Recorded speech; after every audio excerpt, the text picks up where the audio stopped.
반갑습니다. 우리 자유에 계신 분들에게 서로 격려할까요? 한 주간 수고 많으셨습니다.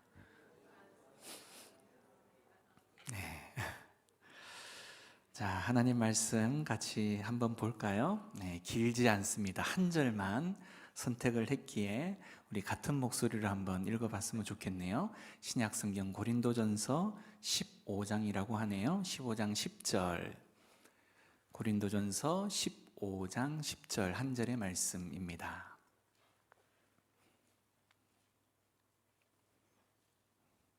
네, 준비되신 줄 알고 같은 목소리를 한번 읽어보도록 하겠습니다. 시작. 그러나 내가 나된 것은 하나님의 은혜로 된 것이니 내게 주신 그의 은혜가 헛되지 아니하여 내가 모든 사도보다 더 많이 수고하였으나 내가 한 것이 아니요 오직 나와 함께 하신 하나님의 은혜로라. 아멘. 자, 오늘 저는 제목을 윌리를 찾아서가 아니라 나를 찾아서 이렇게 준비를 했습니다. 오늘 시작을 이렇게 했기에 마지막 쯤 돼서는 여러분들의 이름 석자에 걸맞는 여러분을 만나 볼 수 있는 시간이기를 원합니다. 자, 우리 그리스도인들은 그래서 다른 사람을 보기 전에 먼저 하나님 안에서 좀 자신을 살피고 자기의 내면의 문제를 좀 다룰 수 있어야 합니다. 처음 창조된 인간은 사실상 위로부터는 하나님과의 관계, 그리고 자신과의 관계 뿐만 아니라 수평적으로는 이웃과의 관계에서 균형 그리고 조화를 유지하고 있었습니다. 그렇지만 여러분이 잘 아시는 것처럼 이 죄가 세상에 들어오고 타락하게 되면서 자아도 영향을 받게 되어졌는데, 자아에 일그러져 버린 그 모습을 가리켜서 바로 자기 사랑이라고 말하게 됩니다. 물론 모든 종류의 자기 사랑이 죄는 아니겠죠. 성경이 말하는 이 자기 사랑이라고 말하는 것은 그릇된 자기 사랑을 말하는 것입니다. 먼저 우리는 그 그릇된 자기 사랑이라고 말하는 내용이 하나님과의 관계 안에서는 하나님의 지위를 우리 인간이 빼앗으려고 시도하는 것을 통해서 자신의 우상화의 길로 접어들게 됩니다. 디모데후서 3장 4절 말씀에 이것을 대변하기를 쾌락을 사랑하기를 하나님 사랑하는 것보다 더하며 라고 묘사를 하고 있습니다.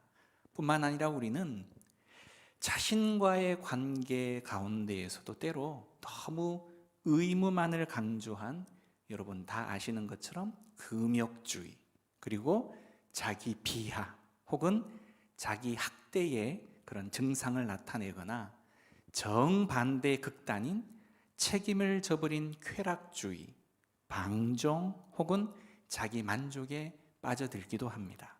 뿐만 아니라 이웃과의 관계 안에서도 바로 자기 사랑은 균형을 잃어버려서 자기 중심주의로 똘똘 뭉쳐서 공공연하게 이웃을 무시하거나 정반대 극단인 이 영웅주의적인 이타심이나 내가 희생하지 않으면 아무것도 할 수 없다라는 식의 가부장적인 메시아주의에 빠지게 됩니다. 예수를 만난 그리스도인들은 어떻습니까? 우리가 잘 아시는 말씀처럼 그리스도 안에서 새로운 피조물이 되었다. 이것을 다 믿으시죠? 네, 그리고 그렇게 고백을 합니다. 옛 자아는 죽었고 새로운 자아를 얻었다. 여러분은 다 새 자아인 줄 압니다. 자, 그러나 여러분 어떻습니까? 그럼에도 불구하고 대부분의 사람들이 제가 조금 전에 말씀드렸던 하나님과의 관계, 나 자신과의 관계, 이웃과의 관계에서 완벽하지 못합니다. 물론 이렇게 시작되어진 변화는 궁극적으로는 우리를 영화롭게 될 때에 비로소 완성이 될 것입니다. 너무 조급할 필요도 없겠지만, 그렇다고 넋놓고 어떻게는 되겠지 이런 심정으로 수수방관해서는 결코 안 된다는 거죠. 자, 그렇다면 우리는 어떤 자세를 취해야 할까요? 갈라디아서 2장 20절에 우리가 잘 아는 말씀이 있습니다. 화면에도 나오게 될 텐데요, 같이 한번 읽어볼까요? 시작. 내가 그리스도와 함께 십자가에 못 박혔나니 그런즉 이제는 내가 사는 것이 아니요 오직 내 안에 그리스도께서 사시는 것이라. 이제 내가 육체 가운데 사는 것은 나를 사랑하사 나를 위하여 자기 자신을 버리신 하나님의 아들을 믿는 믿음 안에서 사는 것이라. 아멘. 자, 갈라디아서 2장 20절 말씀에 근거하면 먼저 자기 자신에 대한 부정이 필요합니다. 이제는 내가 산 것이 아니요 라고 말했죠. 다시 말해 내가 산 것은 아니다라는 표현은 자기 학대나 자기 비하나 또는 금욕주의를 뜻하는 것이 결코 아닙니다. 하나님과 나 자신 그리고 이웃과의 관계에 있어서 바로 앞에서 언급하였던 것처럼 그릇된 자기 사랑을 하지 않아야 한다라는 말이겠죠. 또한 자기 부정이 있었다라고 하면 반대로 자기 긍정의 지혜도 필요합니다. 비록 내 안에 그리스도께서 살아 계시긴 하지만 그렇다고 스스로가 수행해야 할 책임마저 면제받았다라는 뜻은 결코 아니기 때문입니다. 나는 여전히 세상에 존재하고 또한 살아있기 때문이죠. 따라서 우리는 하나님 그리고 나 자신 그리고 이웃과의 관계에서 건전한 자기 사랑의 훈련을 지속적으로 해야 한다는 겁니다. 그렇다면 좋은 모델을 한번 성경 가운데서 한번 살펴볼 필요가 있겠죠. 사도 바울을 한번 볼까요? 바울은 자기 자신의 지식의 깊이라는 강점이 있었습니다. 그러나 그에게도 약점이 있었는데 세련되지 못한 이 말솜씨에 약점이 있다라고 스스로 성경 가운데 밝혔습니다. 뿐만 아니라 소속 공동체에서 여러분들이 수없이 들어왔던 남들이 부러워할 만한 수많은 조건들을 그는 가지고 있었습니다. 그리고 그에게는 신앙적인 요소도 있었고요, 그의 연약함을 호소하기도 하면서 그의 사역에 이의를 제기하는 사람들을 향해서 중요했던 사도권을 변호하기 위해서 영적인 체험을 이야기도 했습니다. 하지만 사도 바울에게 있어서 가장 중요한 부분은 바로 하나님의 은혜였습니다. 고린도전서 15장 10절 우리가 읽었죠. 그러나 내가 나 된 것은 하나님의 은혜로 된 것이니. 사랑하는 여러분, 그렇다면 하나님의 은혜는 무엇일까요? 하나님의 은혜는 무엇일까요? 하나님의 은혜는 대가를 요구하지 않고 호의를 베푸는 것입니다. 하나님의 은혜는요, 자격이 없는 자에게 자격을 부여하는 것입니다. 다시 말해 우리가 아직 죄인 되었을 때에 예수님께서 아무런 대가를 요구함 없이 우리를 위해 대신하여 죽어 주신 것, 그 효과는 무엇일까요? 자격 없는 우리에게 하나님의 자녀와 백성이 되도록 만드셨다라는 겁니다. 이것이 바로 하나님의 은혜입니다. 바울은 이러한 은혜를 직접 체험했습니다. 그래서 그는 이렇게 간증을 하죠. 디모데전서 1장 12절에서 15절입니다. 우리 같은 목소리로 읽어볼까요? 화면에 나올 겁니다. 12절부터 시작합니다. 시작. 나를 능하게 하신 그리스도 예수 우리 주께 내가 감사함은 나를 충성되이 여겨 내게 직분을 맡기심이니 내가 전에는 비방자요 박해자요 폭행자였으나 도리어 긍휼을 입은 것은 내가 믿지 아니할 때에 알지 못하고 행하였음이라. 우리 주의 은혜가 그리스도 예수 안에 있는 믿음과 사랑과 함께 넘치도록 풍성하였도다. 미쁘다 모든 사람이 받을 만한 이 말이요, 그리스도 예수께서 죄인을 구원하시려고 세상에 임하셨다 하였도다. 죄인 중에 내가 괴손이라. 아멘. 사도 바울이 하나님의 은혜를 넘치도록 풍성하게 경험했다라고 고백을 하고 있죠. 그는 죄인에게 아무런 대가도 요구하지 않고 거저 베푸시는 구원의 은혜를 받았습니다. 그냥 죄인을 구원해 주어도 은혜일 텐데 자기 자신을 소개할 때 마지막 절 뭐라고 이야기했습니까? 죄인 중에 괴수다. 가장 악한 자가 이러한 은혜를 누리게 되었으니 그 감격이 얼마나 컸겠습니까? 사랑하는 여러분, 사도 바울만 죄인 중에 괴수였을까요? 사실 이 자리에 앉아 있는 겉은 멀쩡해 보이지만 우리 속 사람을 한번 들여다보시기를 원합니다. 쾌쾌한 냄새와 남들이 다 이루다 말할 수 없는, 알지 못하는 그 죄의 모습들이 너무나도 가득한 우리들이 아니냐라는 거죠. 그 누가 나는 구원받을 만한 자격이 좀 있어 라고 하나님 앞에 당당하게 말할 수 있는 이들이 있느냐라는 겁니다. 그렇다면 바울의 이 고백이 사실상 우리의 고백이 되어야 할 줄 알고, 또 바울이 느꼈던 이 감격이 우리의 가슴 가운데도 넘쳐나야 할 것인 줄 압니다. 그러나 그 은혜가 식어져 있다면 다시금 나의 죄성을 좀 돌아보고, 그럼에도 불구하고 나를 구원하시기 위해서 우리 주님이 대신하여 당하신 그 채찍질 소리, 피 흘리심, 그 수치들을 묵상해 가면서 하나님께서 우리에게 베풀어 주신 그 사랑의 넓이와 깊이를 좀 헤아려 보자는 겁니다. 뿐만 아니라 사도 바울은 직분을 부여받을 때도 하나님의 은혜를 체험했습니다. 디모데전서 1장 12절에 나를 충성되이 여겨 내게 직분을 맡기심이니 라고 말씀하였습니다. 사실 그는 예수의 이름을 회방하고 교회와 성도들을 핍박한 인물이었고, 자신의 목적을 달성하기 위해서 포악한 행위를 일삼은 인물이었습니다.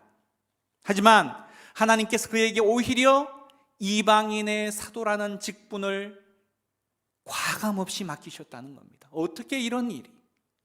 결국 바울이 사도로 부름받은 것은 사실상 자격 없는 자에게 자격을 부여하시는 하나님의 은혜였다라는 것이죠.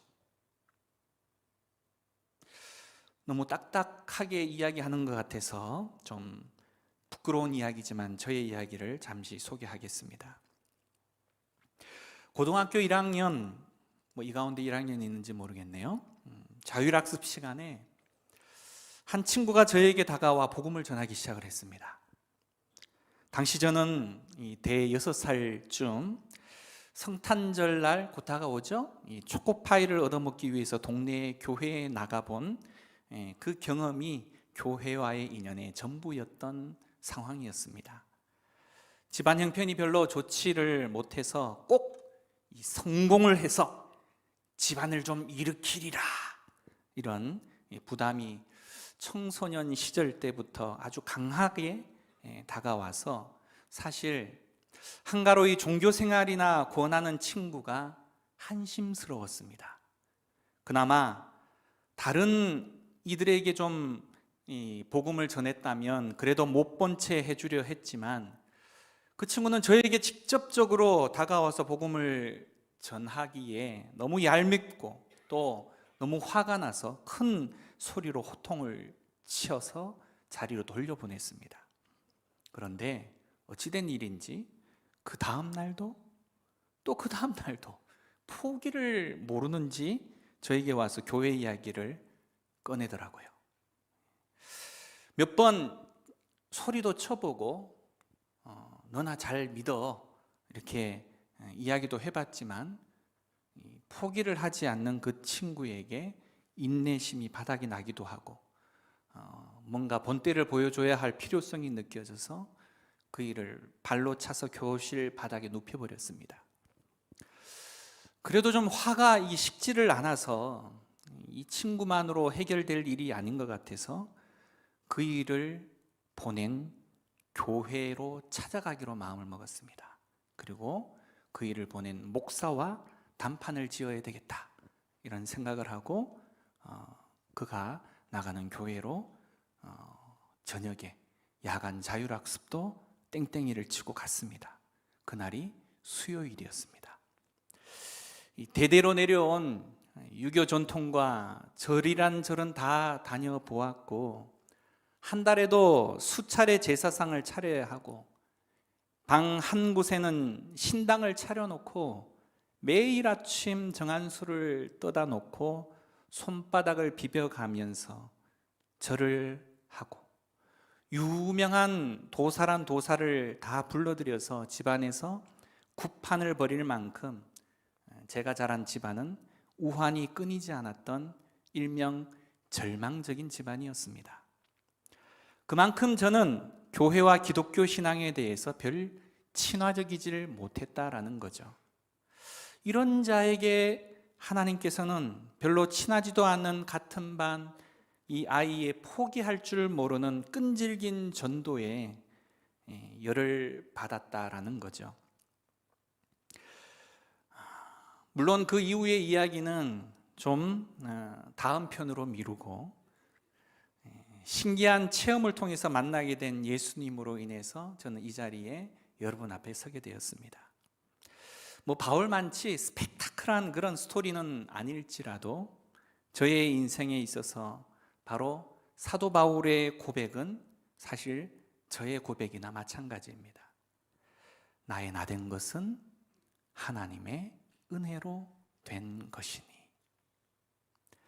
나를 능하게 하신 그리스도 예수 우리 주께 내가 감사함은 나를 충성되이 여겨 내게 직분을 맡기심이니 내가 전에는 비방자요 박해자요 폭행자였으나 도리어 긍휼을 입은 것은 내가 믿지 아니할 때에 알지 못하고 행하였음이라.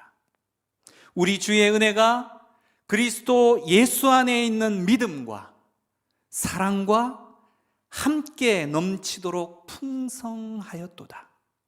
미쁘다 모든 사람이 받을 만한 이 말이요 그리스도 예수께서 죄인을 구원하시려고 세상에 임하셨다 하였도다. 죄인 중에 내가 괴순이라. 사랑하는 여러분 어떠십니까? 구원받은 것도 너무 감사한데 사실 제가 그랬어요. 너무 감사한데 우리에게 직분을 맡기시고 사명을 맡기시고 영혼의 생명을 맡기시고 그 사역을 감당하게 하신다는 겁니다. 이게 얼마나 영광스러운지 여러분 곰곰이 좀 곱씹어 보라는 겁니다. 단순히 감사합니다라는 표현만으로 부족하지 않겠냐라는 거죠.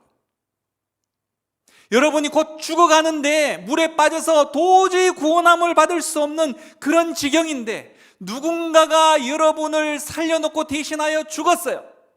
그러면 지나가면서 그분에게 땡큐 하고만 지나갈 수 있겠냐고요.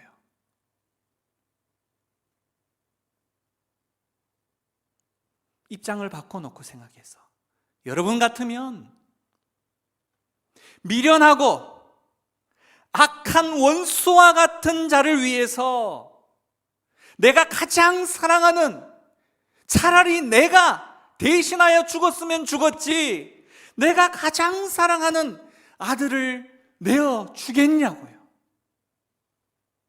그것도 모자라서 그에게 가장 존귀한 그 영혼을 살리는 사명과 그 직분을 맡기시겠냐고요.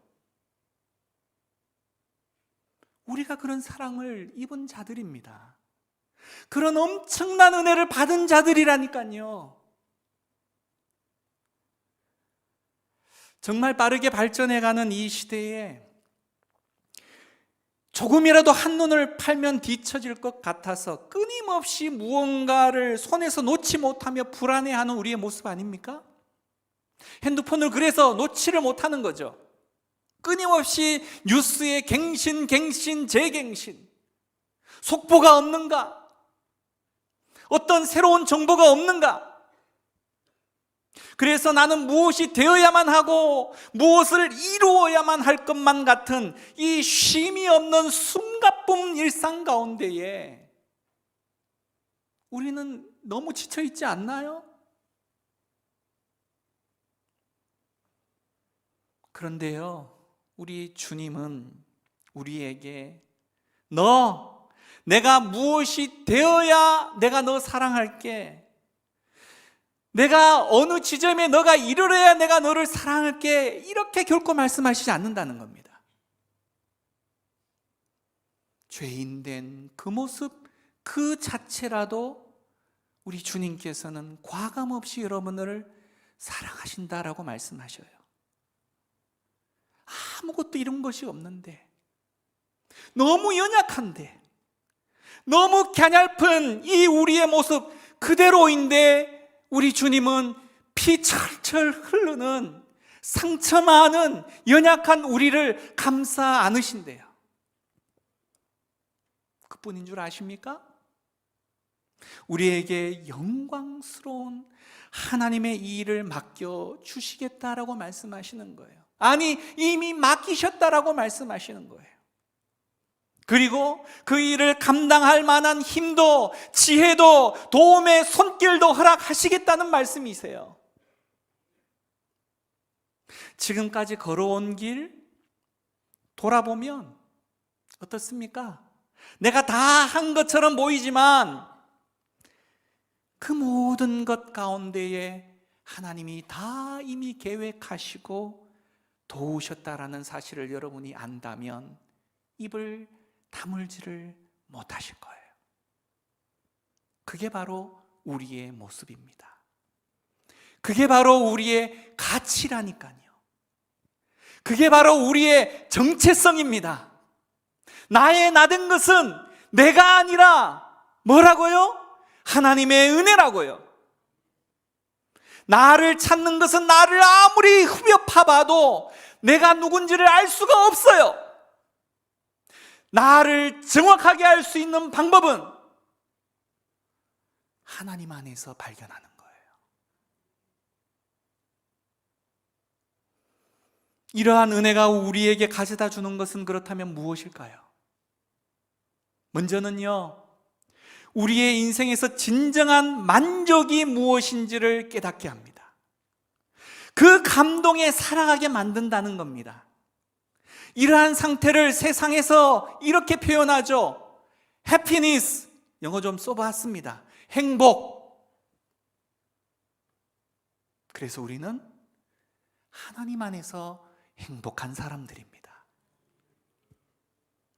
서로 옆 사람에게 확인시켜 주세요. 잘 느껴지지 않는가 봐요. 당신은 행복한 사람입니다.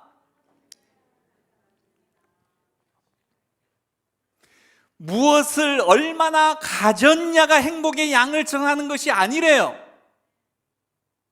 또 무엇을 얼마나 이루었냐가 행복의 수준을 정하는 것이 아니라는 겁니다. 여러분은 얼마나 행복하십니까? 무엇을 더 가져야, 더 이루어야 행복하시렵니까?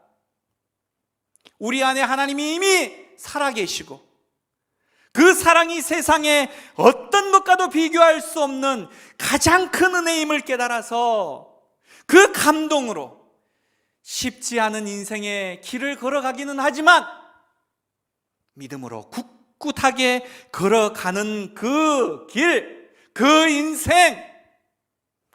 인생이 행복한 사람이고 그 인생이 바로 그리스도인의 생이라는 겁니다. 이 사실은 또한 어떤 것을 말해주느냐? 이러한 하나님의 은혜는 하나님께서 항상 우리와 함께 하신다라는 그 믿음의 확신을 통해서, 하나님이 함께 하시면 무엇이 두려울 수 있을까요? 두려움을 몰아내는 것입니다. 따라서 그 두려움을 몰아내기 시작하면 이제 앞이 보여요. 새로운 시도를 할 수 있습니다. 도전을 할 수 있습니다. 하나님이 주시는 힘과 능력과 지혜를 통해서요, 많은 일들을 할 수 있게 되어지는 바로 통로가 되어진다는 거예요. 그래서 하나님의 은혜는 우리 안에 날마다 샘솟게 만드는 우리의 확신이 필요합니다. 사실상 저는 아주 소심한 사람이에요. 부끄러움도 아주 많이 타요. 사람들 앞에서 이렇게 말을 한다는 것 자체가 사실 저에게는, 여러분은 잘 모르시겠지만, 고통입니다. 뿐만 아니라 저는 목사나 장로, 심지어 집사의 자녀도 아닙니다. 출신 성분이 좋지 못해요. 제가 부모님을 전도할 만큼 사실상 집안이 교회와는 상관이 없는 집이었습니다. 요즘 시대로 말하면 흙수저.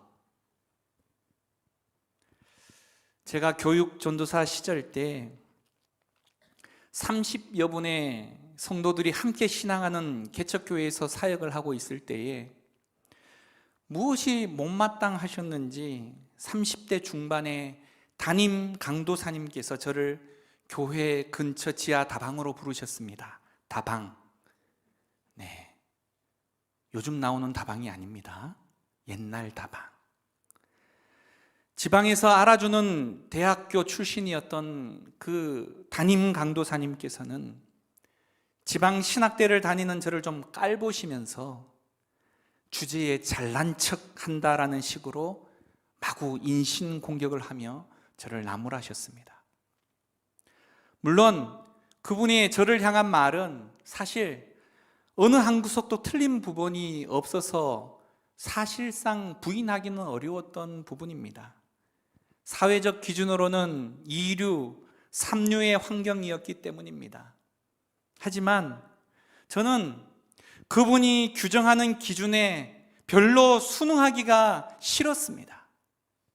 아무리 환경이 받쳐주지 못할지라도 하나님만 보고 시작한 이 길에서 하나님의 뜻이라면 환경 때문에 스스로 자신을 비하하거나 절망할 필요는 없다라고 그 순간에도 저는 저에게 외쳤습니다. 자칫 비굴한 인생을 살아갔을지도 모를 그때를 생각하면 섬찟하기도 하지만 지금 여러분 앞에 이렇게 당당하게 서 있음이 저 스스로는 얼마나 자랑스럽고 또한 저에게는 기적과도 같아서 하나님께 감사하지 않을 수가 없습니다. 지금까지 선하게 인도하신 하나님께서는 상황과 환경에 관계없이 하나님의 뜻이라면 앞으로도 생각지도 못할 일들을 일으키시리라 저는 믿습니다. 연약한 저에게도 이렇게 하시는데 이 자리에 계신 다른 교육자분들, 아니 성도분들은 더하리라 믿어 의심치 않습니다. 여러분은 세상의 조건과 환경에 결코 제약받거나 구속될 필요가 없는 하나님의 고귀한 자녀들이십니다. 믿습니까? 이 사실을 놓쳐버리면 끊임없이 세상과 비교하면서 자신의 열악한 환경을 비참하게 여기면서 스스로를 절망 가운데로 던져버리고 말게 된다는 사실입니다. 반면에 하나님의 은혜와 관계가 없거나 여전히 자신에 대해 부정적인 자아상을 가진 이들은 대체로 자신감이 결여되어져 있고 쉽게 주눅이 들며 얼마나 활동에 걱정이 많고, 그러다 보니 성취함도 낮게 드러나는 경우가 얼마나 많은지 모릅니다. 심지어 자신의 능력보다 항시 자신을 낮게 평가하고 어떤 상황이 닥치면 무조건 비관적이 되어버리고 만다는 것입니다. 혹시 내 안에 이러한 모습은 없는지 주의 은혜를 다시금 깊이 묵상해 보시기를 원한다는 겁니다. 사랑하는 여러분, 언제 내가 잘나서 일을 잘 처리한 적이 있습니까? 모든 상황에서 하나님이 허락하시고 이끄셨기 때문에 가능한 결과였음을 여러분의 입으로 인정하고 있지 않습니까? 그 일은 앞으로도 매 한 가지다라는 거죠.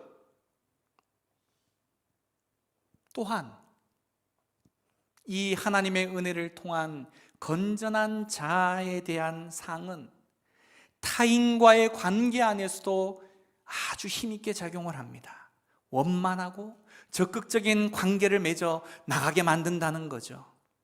자신에 대해서 건전한 이미지를 가진 그런 사람들은 기꺼이 자신의 손을 외부로 뻗어서 다른 이들과 관계를 맺으려고 한다는 겁니다. 거리낄 것이 없기 때문이죠. 반면에 반대의 경우는 다른 이들과 더불어 적극적으로 관계 맺기를 꺼리거나 지나칠 정도로 전전긍긍해하기 마련입니다. 피해의식과 불필요한 걱정이 수없이 연기처럼 피어올라서 단 한 발짝도 앞으로 내딛지를 못하면서 미리 걱정만 쌓아둔다는 것이죠. 또 과도한 경쟁의식에 휩싸이기도 하고 인간관계에서 피할 수 없는 타인의 비판, 부정적 평가를 견디지를 못하고 지레 겁을 먹고 회피하는 경향도 보이기도 합니다. 물론 이런 모습들은 누구에게나 있을 수 있겠지만 건전한 자아상이 결여된 이일수록 이 정도가 더욱 심하고 혹여나 그러한 상황에 맞닥뜨리면 회복하기 힘들 정도로 큰 마음의 상처를 받게 되어진다는 겁니다. 사도 바울이 앞서 말했듯이 나의 나된 것은 오직 하나님의 은혜라고 고백했듯이 구원과 사명이라고 말하는 하나님의 은혜를 선명하게 체험했기에 건전한 자아상을 그는 가질 수가 있었습니다. 우리도 마찬가지예요.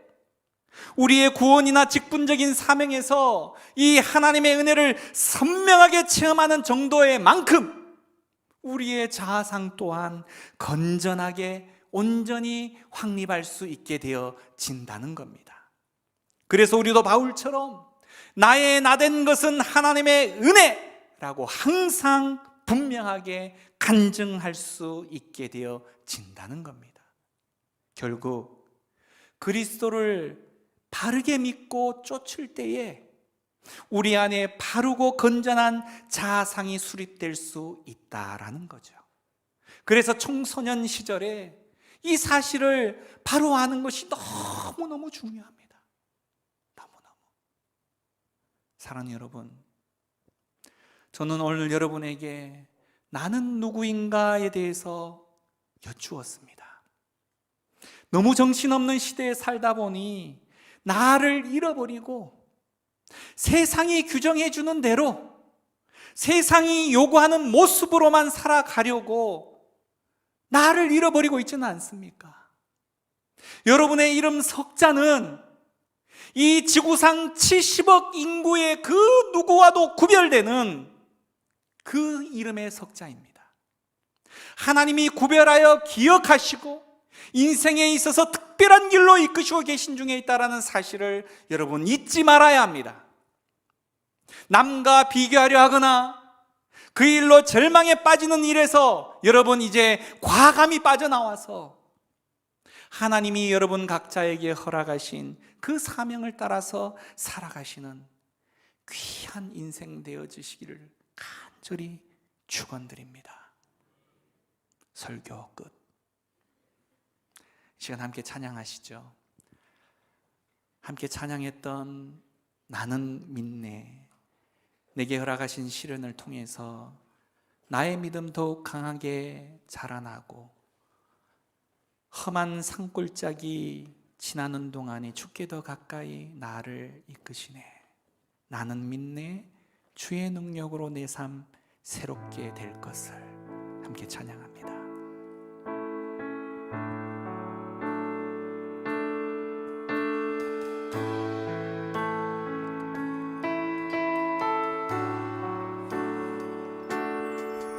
내게 허락하신 시련을 통해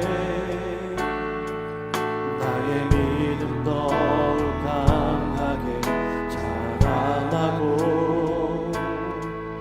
험한 산과 골짜기 지나는 동안 주께 더 가까이 나를 이끄시네.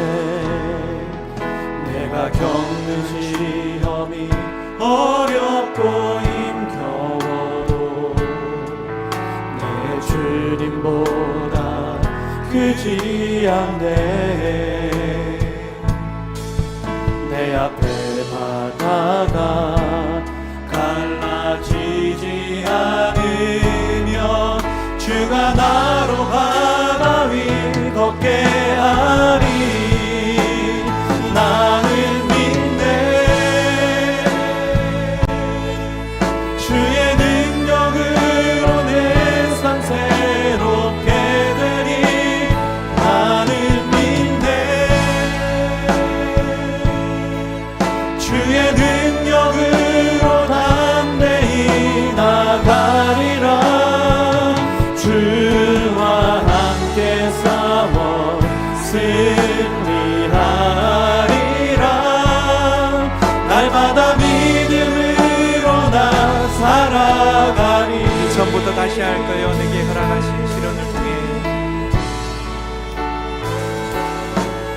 내게 허락하신 시련을 통해